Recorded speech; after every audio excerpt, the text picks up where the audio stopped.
everyone, welcome back to my channel. Today I'm in my room as usual, but I'm doing a little room tour.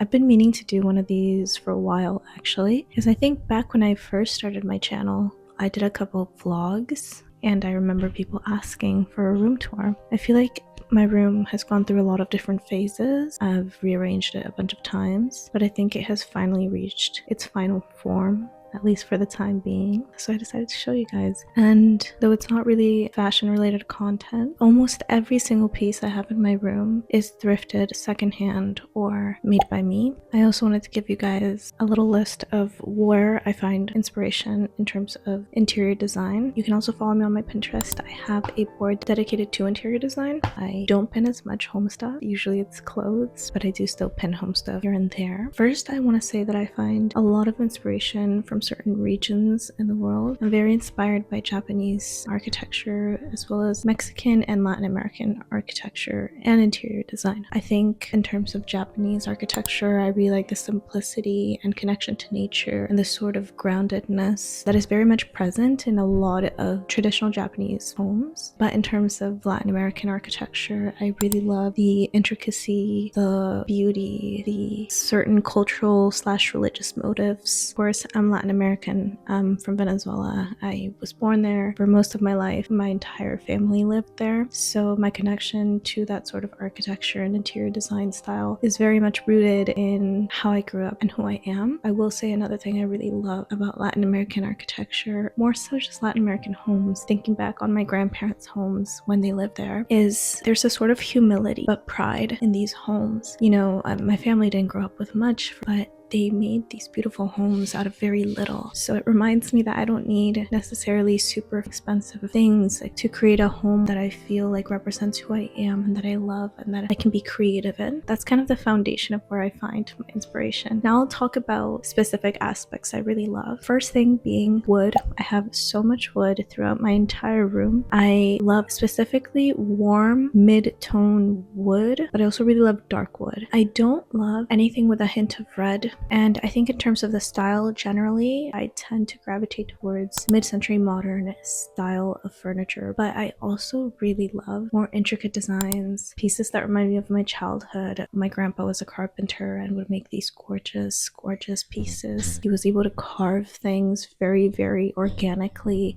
curves and beautiful movement within the wood. So I really also love those pieces, but I think for me, they're more of like a statement piece rather than something that I will have all over my room. Another thing I really love, since to me mid-century modern furniture is masculine, at least to me, I don't know. I really love placing delicate fabrics or feminine touches around that piece of furniture. Kind of like yin and yang. It's a balance between femininity and masculinity, which is very much how I feel in the way I dress as well. A lot of aspects that I find are embedded in my fashion sense are also embedded in my sense of interior design. The other thing that I like to add that to me adds a touch of femininity is candles. I love candles and I would love to have more candles. I just haven't thrifted enough candle holders, but I put them everywhere. I light them all the time and it's so easy to thrift these things. You can find them anywhere. Same goes with little lace fabrics that you can drape over your pieces. Again, going back to that humility in a room, you don't need fancy things to make your space feel like home or to add your own personal touches. Of course, it doesn't mean you have to go out and buy these things, but if you find that you resonate with the way that I decorate my room, this might be helpful. Another thing I also love to add to my room are touches of silver. You guys already know I'm a silver person. I only wear silver. The hardware on my bags has to be silver. Even on clothing, if a zipper is gold or bronze, I will not get it.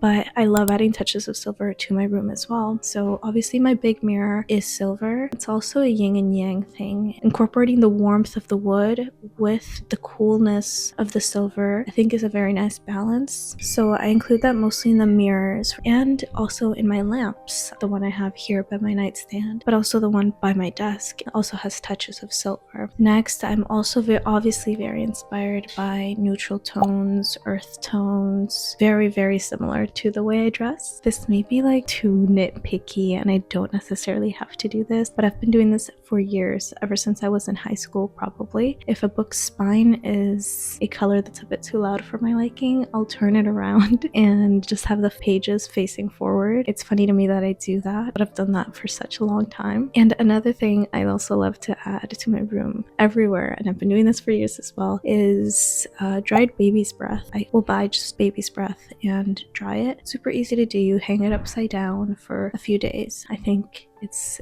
a very easy way to have floral element to your room without having to have actual fresh flowers in your room. Don't get me wrong, I love fresh flowers, but it's not cheap. And then an element that I really love to incorporate in my room, plants. I love plants. I think plants add so much to a space. Lastly, I also love to add little personal touches to my room. For example, I have a poem that my grandpa wrote to me on my 16th birthday right above my bed, and a little note my boyfriend left me in my room when I went away for Europe right by my door. Adding those little notes on my wall makes my space really feel like my own. I'll also mention a couple YouTubers I love to watch that inspire me very much in terms of interior design. I really love Paige Wassel and Benji Plant. Their interior design taste is amazing. Benji Plant is super informative in terms of how to take care of plants, but also how to design with plants. And Paige, she's so funny, first of all. I love watching her videos. I also just love her taste. It's not necessarily exactly like mine, but a lot of things that she really appreciates in terms of design is similar to what I do too. Anybody can take something away from her videos. Okay, so I'm gonna start with my bed because it's really the most uninteresting part to me.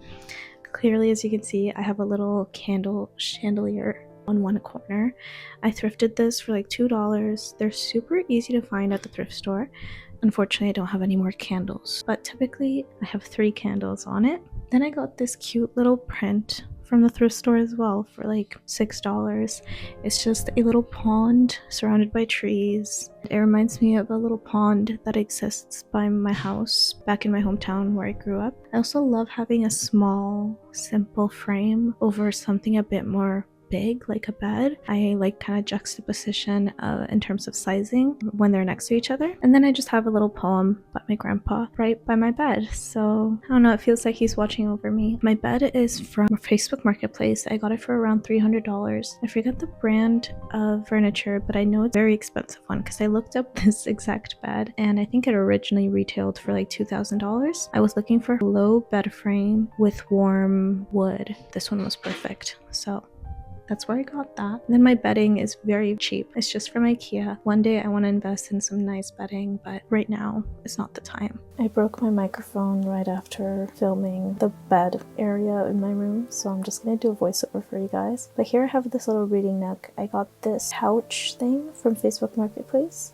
And then here is my desk slash vanity. I got this also from Facebook Marketplace. And the mirror right above it I thrifted a while ago. I use this mostly to write, work, but also to do my makeup in the morning.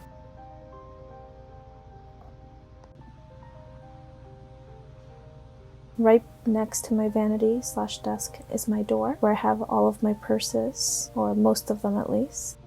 And then I have a cute little note that my boyfriend wrote to me when I went away for Europe on the wall.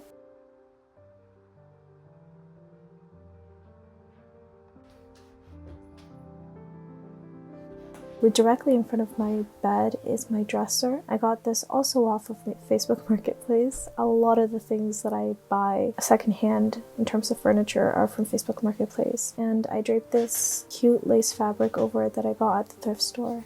Some jewelry and random little knickknacks on top of the dresser,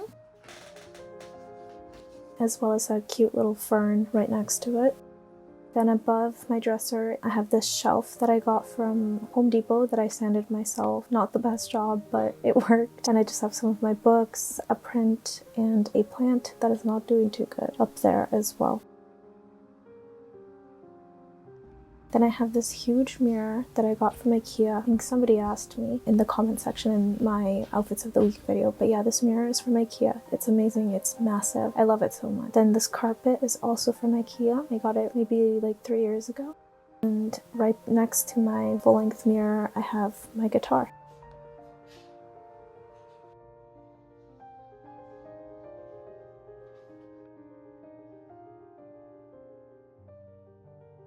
Thank you guys so much for watching this video, for spending some time with me in my bedroom. I hope you enjoyed it, and I will see you next week.